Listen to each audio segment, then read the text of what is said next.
የተባበሩት መንግስታት የሰብአዊ ጉዳዮች ማስተባበሪያ ቢሮ ኦቻ ኢትዮጵያን በሚመለከት ትናንት ሐሙስ ታህሳስ 6 2015 ዓ.ም ባወጣው የሁኔታ ሪፖርት በኦሮሚያ ክልል በተለይ በምዕራብ ኦሮሚያ ያለው የጸጥታ ሁኔታ በፍጥነት እያሽቆለቆለ ነው ብሏል። ከአካባቢው ባለስልጣናት የተገኘ ያለውን መረጃ ጠቅሶ ኦቻ እንዳመለከተው በመቶ ሺዎች የሚቆጠሩ ሰላማዊ ዜጎች ከመኖሪያ ቤታቸው ተፈናቅለዋል፣ ማህበራዊ መሰረተ ልማቶችም ወድመዋል። የኤሌክትሪክ፣ የሞባይል ኔትወርክ፣ የጤና ተቋማት፣ ባንኮች ና ገበያን ጨምሮ በግጭት በተጎዱ የምዕራብ ኦሮሚያ አካባቢዎች አገልግሎት እየሰጡ እንዳልሆኑም ነው የጠቀሰው። የግጭቱ ተጎጂዎች በኦሮሚያ ክልል በሚገኙ የተሻለ ደህንነት ባላቸው አካባቢዎች ብቻ ሳይሆን ከ3 እና ከ5 ቀናት የእግር ጉዞ በኋላ ወደ አማራ ክልልም በብዛት እየገቡ ነው ሲልም ኦቻ አመልክቷል። ግጭት ካለባቸው የምዕራብ ኦሮሚያ አካባቢዎች ወደ አማራ ክልል ከገቡት መካከል አስተያየታቸውን ለአሜሪካ ድምጽ የሰጡ አንድ ማንነታቸው እንዲታወቅ ያልፈለጉ ተፈናቃይ በእግር ጉዞ ወደ አማራ ክልል መድረሳቸውንና አሁንም በጉዞ ላይ ያሉ በርካታ ሰዎች መኖራቸውን ተናግረዋል። ከድጋ ወረዳ ተበረዳ ሶረማ ቀበሌ ዛሬ ነው ጃሬ የገባው። ቅዳሜ ዕለት ግጭት ነበር። እዛ አካባቢ ላይ ተኩስ ነበር፣ ከባድ ተኩስ። ከዛ ነው ተኩስ የመጣሁት እኔ። አሁን አርብ ወጣሁ፣ ቅዳሜ በተኩስ ነው የዋለው። 2 ቀን ነው የተጓዝኩት። ዛሬ ወደ ጃሬ ገብቻለሁ። አሁንም ያው እንግዲህ ካልዘጉባቸው ሁሉም ተንቀሳቅሰው በመንገድ ላይ ብዙ ሰው አለ። ከሳምንት በፊት ያናገርናቸው በባህር ዳር ከተማ የሚገኙ ተፈናቃዮችም እንዲሁ ስለ ሁኔታው አብራርተዋል። ስሜ አበባ አህመድ ይባላል። ክረሙ ወረዳ ነው የመጣው። መቼም በጌታ ፍቃድ ይደረስ ወጣን ወዲህ ያው በእግራችን እየተጓዝን ይደረስ ስመጣና 5 ላይ ነው የመጣው። ነገር ይስቀኝ ይባላል። አሁን ብዙ ባባይ በረሃ በጫከሙ ተቀራለ አይነ ስውር ደካማ አልመጣም። መንገድ ተዘግቶ ጉልበት ያለው በ4 ቀኑ በ5 ቀኑ ይገባል። የተቀረ ደግሞ ጫካ ገብቷል።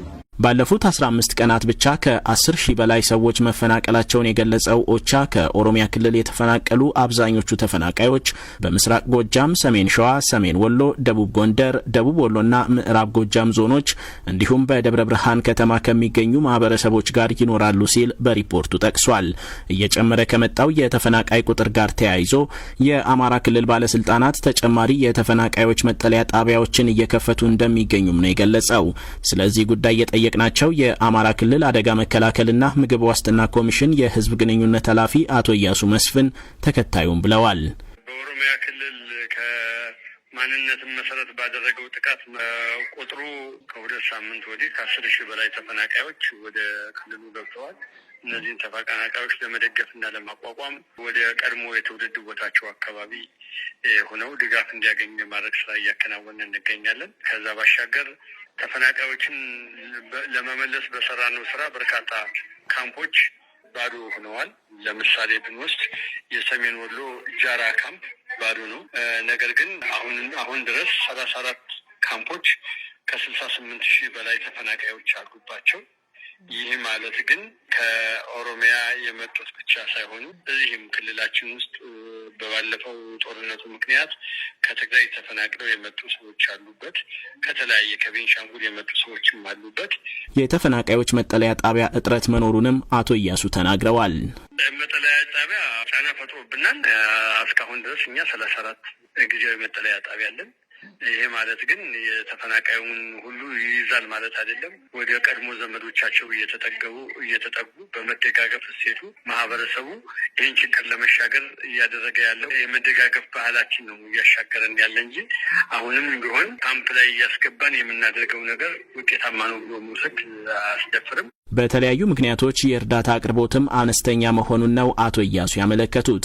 ይህን ችግር በሪፖርቱ ያረጋገጠው ኦቻም አጋር ድርጅቶች አስቸኳይ ድጋፍ እንዲያቀርቡ ጠይቋል።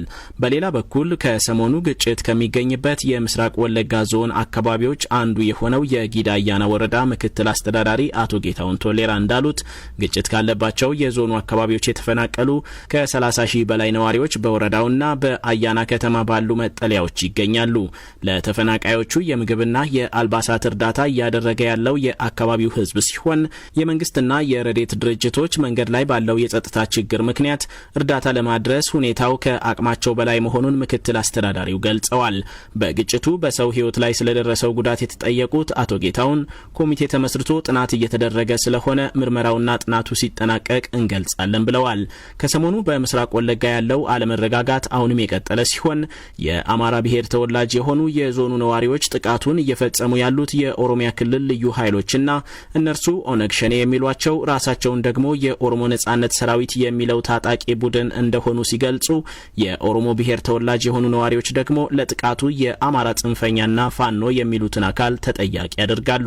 በምዕራብ ኦሮሚያ የተቀሰቀሰው ግጭት የእርዳታ አቅርቦት መስመር እንዲዘጋ በማድረጉ ምክንያት በቤኒሻንጉል ጉሙዝ ክልል ለሚገኙ በርካታ ቁጥር ያላቸው ተፈናቃዮችና ስደተኞችም ሰብአዊ እርዳታ ማድረስ አዳጋች ሆኗል።